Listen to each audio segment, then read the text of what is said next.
3 దశాబ్దాల పోరాట ఆకాంక్షలను నెరవేర్చిన రేవంత్ రెడ్డి సర్కార్ అంబేద్కర్ జయంతి రోజునే ఎస్సీ వర్గీకరణ అమల్లోకి తెచ్చింది. జీవోను విడుదల చేసింది. వర్గీకరణ అమలు చేసిన తొలి రాష్ట్రంగా ఘనత సాధించింది.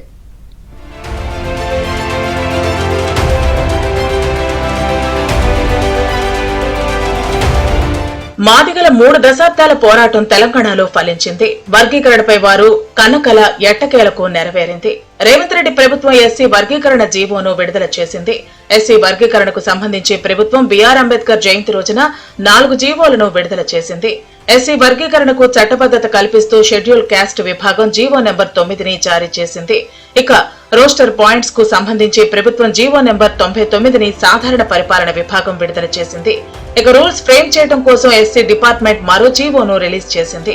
దీంతో మాదిగ ఉపకులాల 30 ఏళ్ల ఆకాంక్షలను నెరవేర్చింది. రాజ్యాంగ నిర్మాత బిఆర్ అంబేద్కర్ జయంతి రోజున జీవో రావడంతో ఆనందం వ్యక్తం చేశారు. కేబినెట్ సబ్ కమిటీ సచివాలయంలో సీఎం రేవంత్ రెడ్డికి వర్గీకరణ జీవో కాపీలను అందజేసింది. తెలుగు, ఇంగ్లీష్, ఉర్దూ భాషల్లో వర్గీకరణ గెజెట్ విడుదల చేయనున్నట్లు జీవోలో ప్రభుత్వం స్పష్టం చేసింది. జీవో విడుదల చేసిన క్షణం నుంచి రాష్ట్రంలో ఎస్సీ వర్గీకరణ అమల్లోకి వచ్చింది.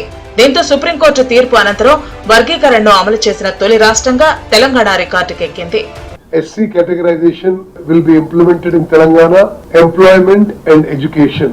ఆ విషయంలో జియో విడుదల చేసి ఆ జియో మొదటి కాపీ గౌరవ ముఖ్యమంత్రి గారు రేవంత్ రెడ్డి గారికి అందజేసి ఈ కేటగరైజేషన్ ఈ రోజు నుంచి లాగు అవుతుంది.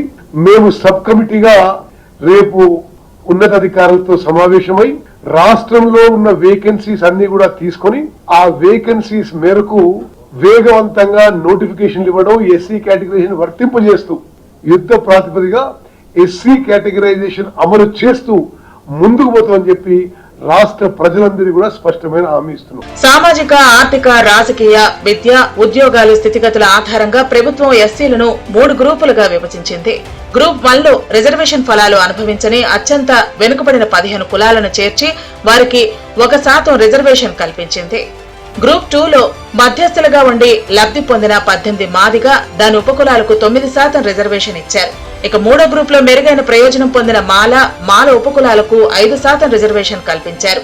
2011 జనాభా లెక్కల ప్రకారం తెలంగాణలో ఎస్సీలకు 15% రిజర్వేషన్ అమల్లో ఉంది.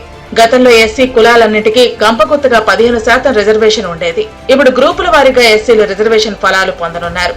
అయితే 2026 జనాభా లెక్కల తర్వాత ఎస్సీ జనాభా పెరిగితే ఆ మేరకు ఎస్సీ రిజర్వేషన్లు కూడా పెంచుతామని ప్రభుత్వం ప్రకటించింది. ఈ వర్గీకరణ ఏ కులానికి వ్యతిరేకం కాదని మంత్రి దామోదర రాజనరసింహ తెలిపారు. గ్రూప్ ఏ 15 కులాలు, అదే రకంగా గ్రూప్ బి 18, గ్రూప్ సి 26. ప్రధానంగా ఇంపీరియల్ డేటా, ఇంటర్సెప్ బ్యాక్వర్డ్నెస్, ఏ కుల వృత్తి ఏమున్నది, ఏ రకంగా ఇంపీరియల్ డేటా ఆధారంగా ఎక్కడ ఏ స్టేజ్ లో ఉన్నారు, ఏ స్థానంలో ఉన్నారు అని ఎక్కడ కూర్చోబెట్టాలి. సో 1,71,000 మందితో కూడిన 15 కులాలకు సంబంధించి గ్రూప్ ఏ వీళ్ళ జనాభా ప్రకారం 1% 3.48 3.5 lakhs అయితే ఇక్కడ 1.71% కు 5.5% వచ్చేది. 1% ఇవ్వడం అంటే ఆ వెసులుబాటు, ఆ గ్రోత్ కు అవకాశం కల్పించాలనే ఉద్దేశం. ఎస్సీ వర్గీకరణ చేశాకే రాష్ట్రంలో ఉద్యోగాల భర్తీ చేపడతామని రేవంత్ సర్కార్ తెలిపింది. చెప్పినట్లుగానే ఇప్పటి వరకు భర్తీ కోసం నోటిఫికేషన్లు ఇవ్వలేదు. ఇప్పుడు వర్గీకరణ జీవో ఇచ్చిన ప్రభుత్వం ఖాళీల భర్తీపై దృష్టి సారించింది.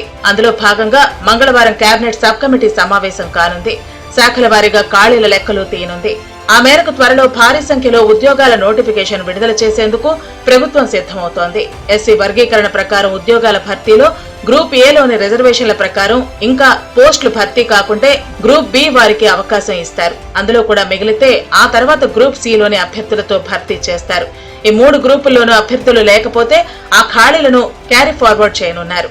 అంబేద్కర్ ఆశయాలను రేవంత్ రెడ్డి గారి నాయకత్వం, రేవంత్ రెడ్డి గారి